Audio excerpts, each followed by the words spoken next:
Hello everyone, welcome back to the same class. I am Sagar Sahu, today's your companion for the physics class. So आज हम लोग third chapter current electricity के बारे में पढ़ेंगे। तो लगभग 20-25 से ज़्यादा आपके एमसीक्यूज रहेंगे जिसमें हम लोग डिस्कस करेंगे। ठीक है, तो पहला क्वेश्चन देखते हैं। Current is a vector quantity, current is a scalar quantity, both scalar and vector non. तो हम लोग देखते हैं करंट का डेफिनेशन क्या है। तो करंट हम लोग डिफाइन करते हैं,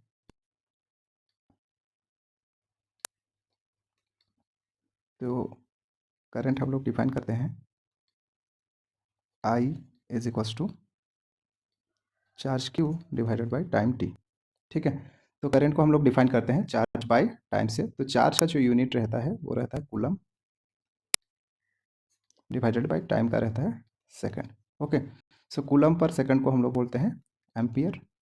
ठीक है, और अगर आप देखोगे तो अगर आप ये सोच सकते हो कि अगर मेरे पास एक कंडक्टर है तो यहाँ से चार्ज जो है एक पर्टिकुलर डायरेक्शन पे जा रहा है, तो इसका मतलब उसका डायरेक्शन है और उसका मैग्नीट्यूड भी है कि वैल्यू है कि यहाँ पे 1 एम्पियर का करंट फ्लो हो रहा है या 2 एम्पियर का करंट फ्लो हो रहा है और कौन से डायरेक्शन पे ये जा रहा है। पर दिक्कत कहाँ है कि जो वेक्टर क्वांटिटी होने के लिए और एक रूल फॉलो होता है कि वो वेक्टर का एडिशन रूल फॉलो करे, पर यहाँ पे करंट जो है वो वेक्टर का एडिशन रूल फॉलो नहीं करता है। तो इसीलिए ये एक वेक्टर क्वांटिटी नहीं है, ये एक स्केलर क्वांटिटी है। अच्छे से याद रखिएगा कि करंट जो है एक स्केलर क्वांटिटी है, भले ही उसका मैग्नीट्यूड है, डायरेक्शन है, पर ये वेक्टर लॉ ऑफ एडिशन को फॉलो नहीं करता है। तो इसीलिए ये जो है वो एक स्केलर क्वांटिटी है। नेक्स्ट क्वेश्चन है resistance of a conductor depend on. Resistance of a conductor किसके किसके ऊपर डिपेंड करता है। तो रेजिस्टेंस हम लोग एक फॉर्मूला लिखते हैं, resistance R equals to rho into L by A. ठीक है, तो रेजिस्टेंस क्या है कि रेजिस्टेंस है कि अगर आप करंट फ्लो हो रहा है किसी पे तो उसमें जो अपोजिशन प्रोवाइड होता है कंडक्टर के केस में उसको हम लोग बोलते हैं resistance. Resistance is the opposition provided by the conductor to the flow of current. जब करंट फ्लो होता है तो उसमें एक अपोजिशन प्रोड्यूस होता है, उसी को हम लोग बोलते हैं रेजिस्टेंस। तो ये जो रेजिस्टेंस है ये लेंथ के ऊपर डिपेंड करता है, एरिया के ऊपर डिपेंड करता है, और रो जो है ये इसको हम लोग बोलते हैं रेजिस्टिविटी। ठीक है, यहाँ पे आर जो है रेजिस्टेंस है, रो जो है रेजिस्टिविटी बोला जाता है इसको। एल जो है लेंथ होता है और ए जो है वो एरिया ऑफ क्रॉस सेक्शन होता है। कोई भी कंडक्टर मान के चलिए अगर आप 1 मीटर का ले रहे हो तो ये लेंथ हो जाएगा, और ये जो कंडक्टर है उसका जो एरिया ऑफ क्रॉस सेक्शन रहेगा वो ए है। और ये रेजिस्टिविटी जो है ये मटेरियल के ऊपर डिपेंड करता है। तो मतलब रेजिस्टेंस ऑफ कंडक्टर किसके किसके ऊपर डिपेंड करेगा, लेंथ के ऊपर, एरिया के ऊपर और मटेरियल के ऊपर। तो इसका मतलब ऑप्शन डी हो जाएगा आपका आंसर। नेक्स्ट है एसआई यूनिट ऑफ रेजिस्टिविटी। ठीक है, तो अभी हम लोग देखे थे formula R equals to rho into L by A. ठीक है, आर क्या है रेजिस्टेंस है, रो आपका रेजिस्टिविटी, एल जो है लेंथ है, ए जो है एरिया ऑफ क्रॉस सेक्शन है। तो आपको रेजिस्टिविटी का फाइंड करना है, तो रेजिस्टिविटी हो जाएगा R into A divided by L. तो आर जो है रेजिस्टेंस है, रेजिस्टेंस का यूनिट होता है ओम, और एरिया का होता है मीटर का स्क्वायर, डिवाइडेड बाय लेंथ का होता है मीटर। तो ये मीटर स्क्वायर और एक मीटर इसमें से कट जाएगा तो आपको मिलेगा ओम इंटू मीटर। ओके, सो ओम इंटू मीटर, यहाँ पे जब हम लोग यूनिट में लिखते हैं तो इंटू के बदले हम लोग एक हाइपन देते हैं। ठीक है, तो ये याद रखिएगा, और ये हो जाएगा ये वाला सेकंड ऑप्शन, ऐसा यूनिट ऑफ रेजिस्टिविटी हो जाएगा ohm into metre. Next formula है, नेक्स्ट क्वेश्चन है the dimensional formula of resistance. आपको रेजिस्टेंस का डायमेंशनल फॉर्मूला बताना है क्या हो सकता है। ठीक है, यहाँ पे ये हाइपन मतलब ये ऊपर वाला है, मतलब इसका पावर -3 है और इसका मतलब है पावर -2 पे। ठीक है, तो आप दो अलग अलग फॉर्मूला से यहाँ पे कैलकुलेट कर सकते हो कि डायमेंशनल फॉर्मूला ऑफ रेजिस्टेंस क्या हो सकता है। पहला तो है V equals to I R, जिसको हम लोग ओम्स लॉ बोलते हैं, वहाँ से आप कैलकुलेट कर सकते हो। तो आर हो जाएगा V बाई आई। ओके, और V इक्वल्स टू हो जाएगा आपका W बाई क्यू। तो वहाँ से भी आप निकाल सकते हो। ठीक है, पर हम लोग थोड़ा सा इजी प्रोसेस करेंगे। तो एक फॉर्मूला है power equals to I square R, ये हम लोग हीटिंग इफेक्ट में पढ़ते हैं, power equals to I square times of R. तो पावर जो है वो है वर्क बाय टाइम, यानी एनर्जी पर टाइम को हम लोग बोलते हैं पावर। तो ये हो जाएगा आई स्क्वायर इंटू आर। तो आपको आर का फाइंड करना है, तो आर हो जाएगा वर्क बाय टाइम, वर्क मतलब एनर्जी, एनर्जी का होता है M L square T -2 divided by, अब आर जब आप निकाल रहे हो तो यहाँ पे टाइम रहेगा, इंटू आई, आई मतलब है करंट, तो करंट का होता है एम्पियर, तो ये हो जाएगा एम्पियर का स्क्वायर। तो आप डायरेक्ट यहाँ से निकाल सकते हो एम एल स्क्वायर टी -3 ए -2। ओके, सो आप देख लेना एम एल स्क्वायर टी -3 ए -2, ये ऊपर में है एम एल टी, तो ये वाला ऑप्शन नहीं होगा, तो ये सेकंड ऑप्शन आपका सही आंसर आएगा।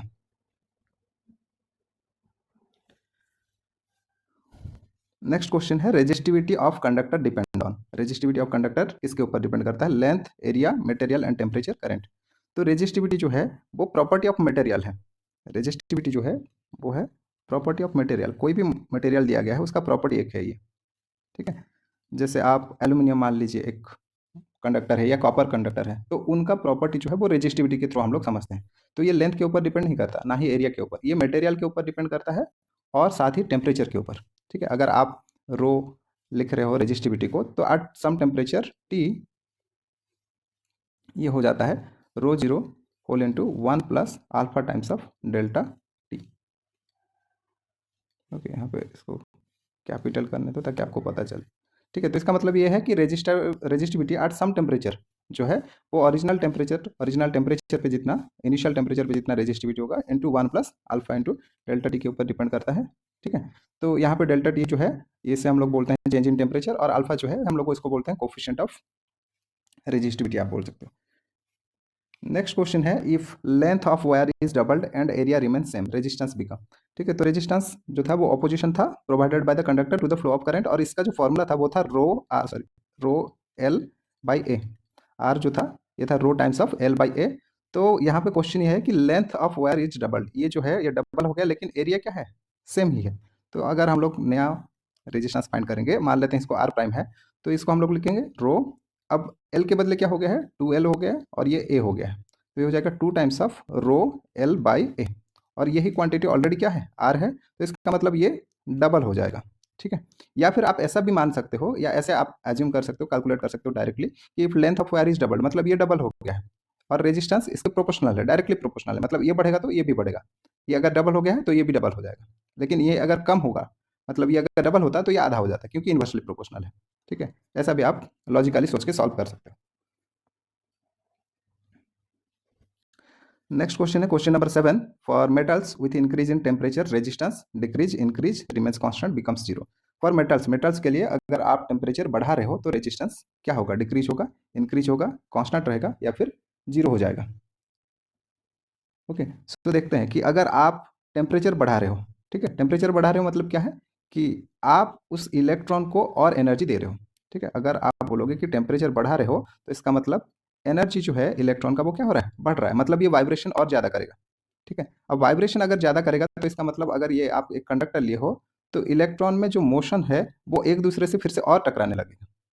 समझ में आया कि अगर आप टेम्परेचर बढ़ा रहे हो तो इसका मतलब इलेक्ट्रॉन को आप एनर्जी दे रहे हो, अब एनर्जी मिलेगा तो ये क्या होगा? वाइब्रेशन ज़्यादा करने लगेंगे, मतलब एक दूसरे से टकराने लगेंगे ज़्यादा, ये एक दूसरे से कोलाइड करने लगेंगे। तो जब ये कोलिजन बढ़ेगा तो इसका मतलब रेजिस्टेंस धीरे धीरे क्या होगा? बढ़ेगा, ये कम नहीं होगा, एक दूसरे से टकराएंगे तो रेजिस्टेंस बढ़ेगा, ठीक है। तो इसीलिए जो टेम्परेचर कोफिशिएंट ऑफ या resistance coefficient, temperature coefficient of resistance आप बोल सकते हो, मेटल के लिए ये पॉजिटिव होता है, तो इसलिए हम लोग उसको positive coefficient, positive temperature coefficient बोलते हैं, ठीक है। तो ये मेटल के लिए इंक्रीज हो जाता है जब आप टेम्परेचर इंक्रीज करोगे। नेक्स्ट क्वेश्चन है for semiconductor with increase in temperature resistance increase decrease remain same becomes infinity.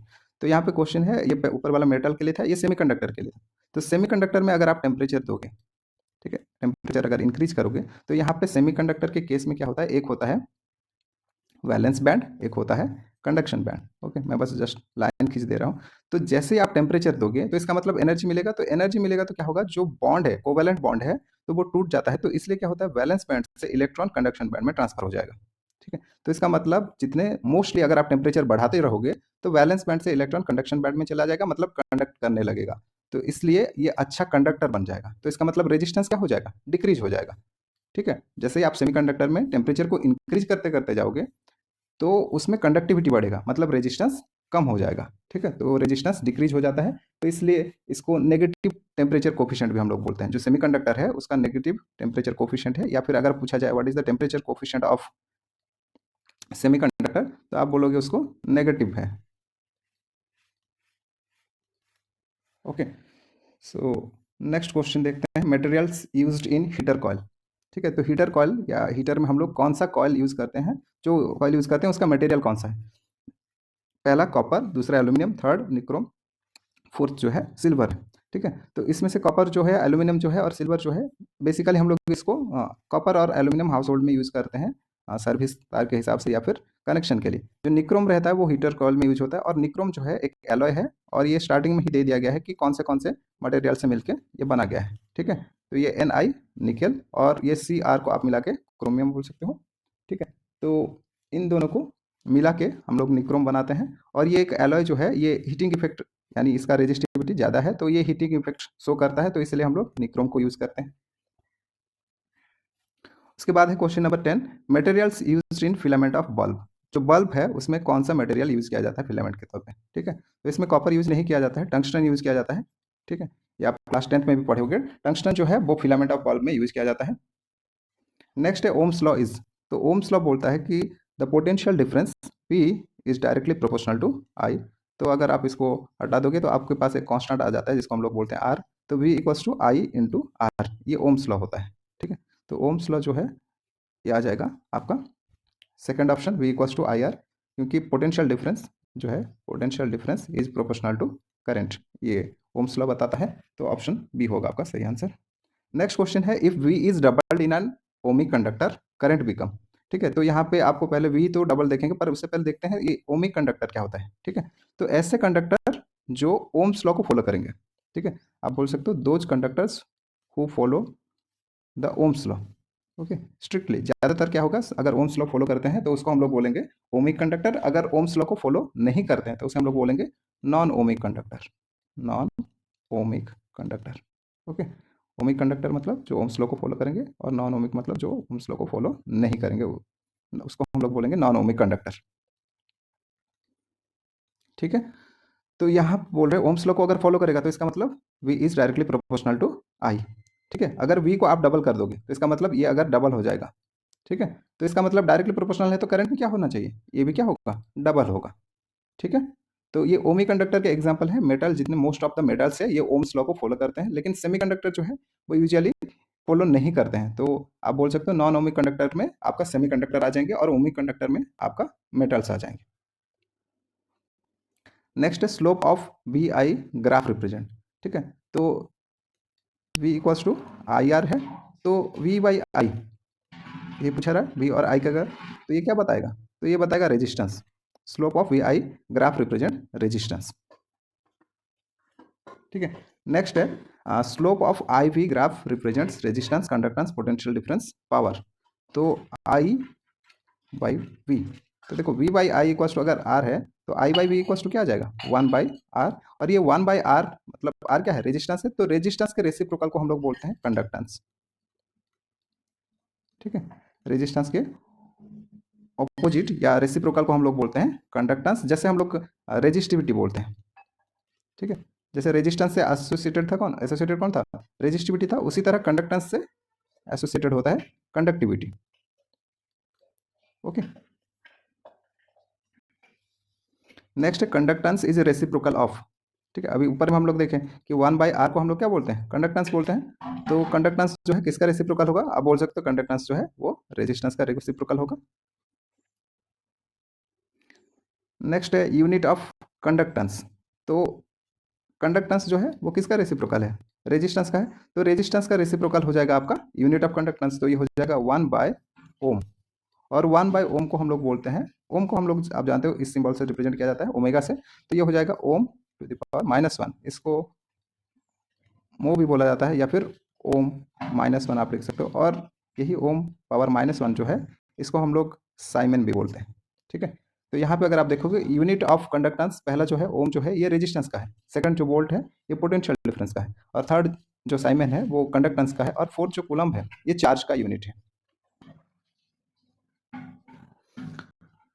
Next question है Kirchhoff's first law is based on, तो किरचॉफ्स का फर्स्ट लॉ आप जानते हो, किरचॉफ के दो लॉज हैं सर्किट के लिए, एक है किरचॉफ्स करंट लॉ, एक होता है किरचॉफ्स वोल्टेज लॉ। ठीक है, और किरचॉफ्स करंट लॉ को हम लोग बेसिकली फर्स्ट लॉ बोलते हैं, और किरचॉफ्स वोल्टेज लॉ को हम लोग सेकंड लॉ बोलते हैं। तो यहाँ पे क्वेश्चन ये है कि ये जो KCL है जिसको हम लोग फर्स्ट लॉ बोलते हैं, ठीक है, तो ये किस पे बेस है, conservation of energy, conservation of charge, conservation of momentum, Newton's law. ठीक है, तो KCL क्या बोलता है कि अगर आपके पास एक जंक्शन मतलब जहाँ पे करेंट्स आने जाते होंगे, आ रहे होंगे और जा रहे होंगे, आप इसको नोड भी बोल सकते हो, तो ये बोलता है कि अगर यहाँ पे I1 अमाउंट का करंट जा रहा है, एंटर कर रहा है किसी जंक्शन पे, और I2 अमाउंट का करंट एंटर कर रहा है, और I3 अमाउंट का करंट क्या कर रहा है, बाहर चले जा रहे हैं, move away from the junction. I1 and I2 are entering to the junction and I3 is moving away from the junction. Then current I1 plus I2 ये बराबर होता है I3.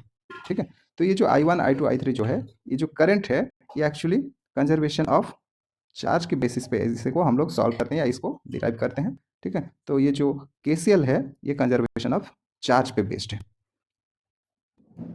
नेक्स्ट है Kirchhoff second law is based on. तो Kirchhoff का second law जो है वो किस पे बेस्ड है? तो किरचॉफ सेकंड लॉ जो है वो कंजर्वेशन ऑफ एनर्जी पे बेस्ड है. ठीक है, पहला लॉ जो KCL है वो कंजर्वेशन ऑफ चार्ज पे बेस्ड है और जो KVL है वो आपका कंजर्वेशन ऑफ एनर्जी पे बेस्ड है.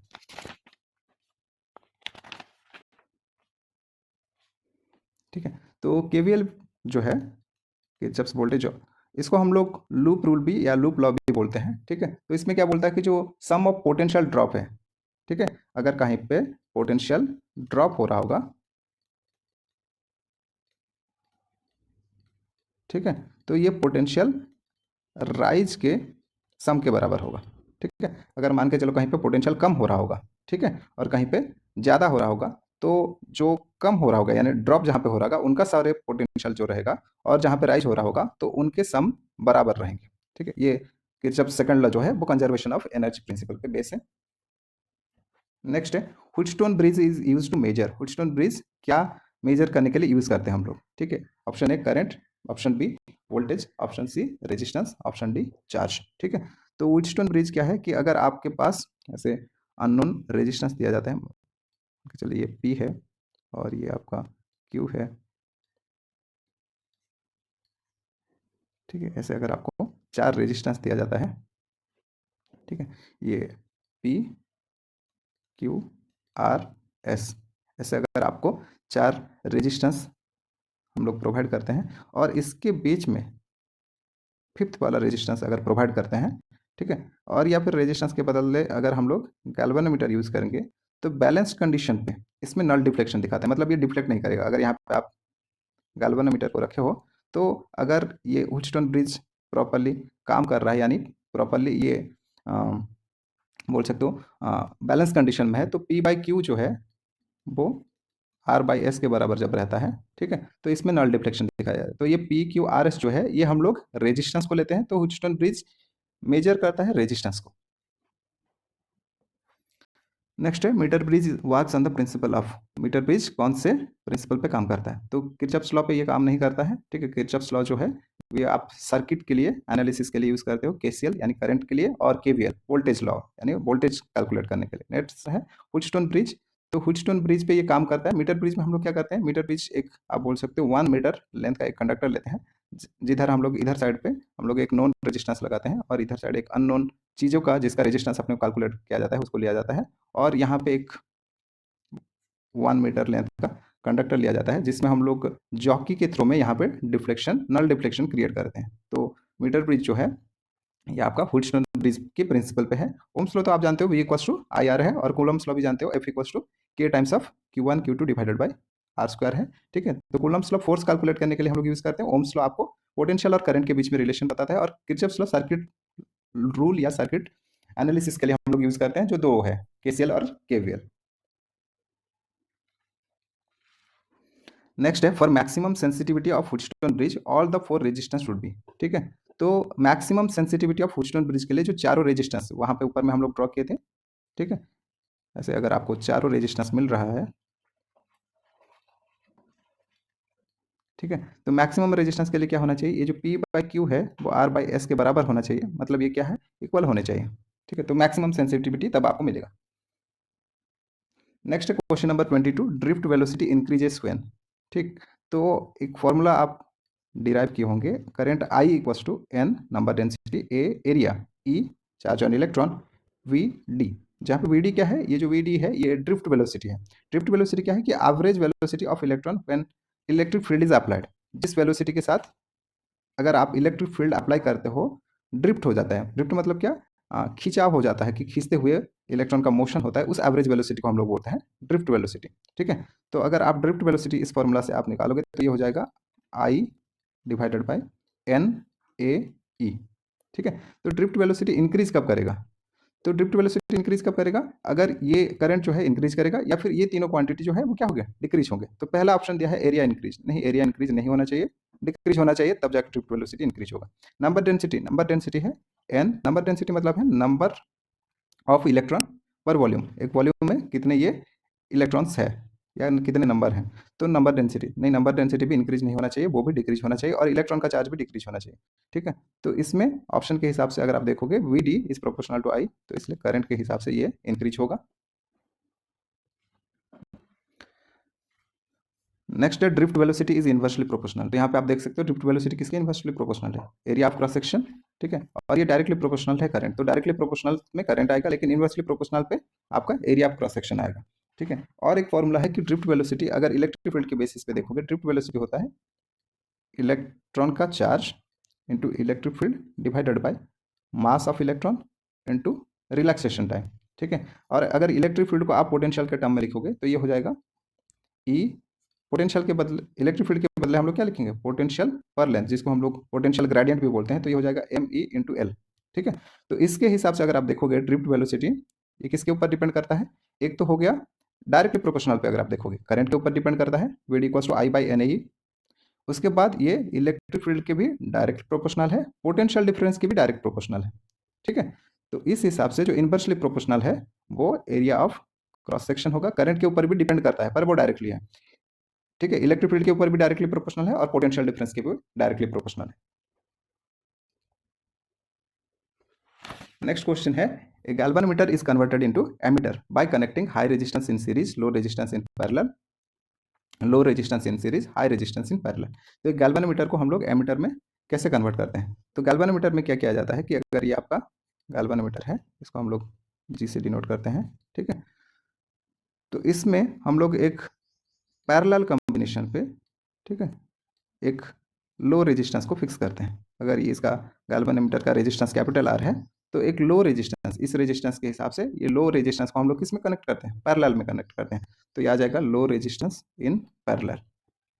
इस लो रेजिस्टेंस जो हम लोग कनेक्ट करते हैं एमीटर के केस में, that particular resistance is known as shunt, इसको बोला जाता है शंट, बोलते हैं हम लोग कि शंट आप इसे कनेक्ट करोगे। ठीक है, नेक्स्ट क्वेश्चन है galvanometer converted into voltmeter by low resistance in parallel, high resistance in series, high resistance in parallel, low resistance in series. तो एक गैल्वेनोमीटर को जब हम लोग वोल्टमीटर में कन्वर्ट करते हैं, अगर ये गैल्वेनोमीटर का रेजिस्टेंस आर है, ठीक है, या फिर आर जी इन पर्टिकुलर अगर हम लोग बोले, तो सीरीज में एक हाई रेजिस्टेंस को हम लोग यूज़ करते हैं। ठीक है, हाई रेजिस्टेंस इन सीरीज में जब हम लोग इसको यूज़ करते हैं तो ये आप बोल सकते हो कि एक वोल्टमीटर जैसा फंक्शन करेगा। तो ये हो जाएगा high resistance in series, option B, high resistance in series जब आप कनेक्ट करोगे तो ये वोल्टमीटर जैसे फंक्शन करेगा। नेक्स्ट क्वेश्चन है the shunt resistance used in ammeter. ठीक है, शंट रेजिस्टेंस जो हम लोग यूज़ किए थे वो कैसा था? पैरेलल कंबाइन में हम लोग किए थे, तो उसका रेजिस्टेंस क्या है? लो होना चाहिए, बहुत लो, तो इसलिए ये वेरी लो हो जाएगा। और वेरी हाई कब रहेगा? जब हम लोग वोल्टमीटर अगर वोल्टमीटर कन्वर्ट करना चाहते हैं तो हम लोग वेरी हाई रेजिस्टेंस यूज़ करेंगे, वो भी सीरीज में। नेक्स्ट है लास्ट क्वेश्चन आपका, which of the following is true regarding Kirchhoff's law. ठीक है, तो किरचॉफ्स लॉ हम लोग देखे थे कि दो लॉज है, एक है केसीएल, एक है केवीएल। ठीक है, तो केसीएल जो है वो है किरचॉफ्स करंट लॉ, इसको हम लोग फर्स्ट लॉ भी बोल देते हैं, और केवीएल जो है किरचॉफ्स वोल्टेज लॉ, इसको हम लोग सेकंड लॉ भी मान लेते हैं। ठीक है, तो केसीएल जो है ये जंक्शन लॉ भी आप बोल सकते हो, ये एक पर्टिकुलर जंक्शन पे, मतलब यहाँ पे अगर एक पॉइंट है जहाँ पे कंडक्टर्स जो है जा रहे हैं और उसके बाद कहीं से ऐसे बहुत सारे मान के चलिए निकल रहे हैं।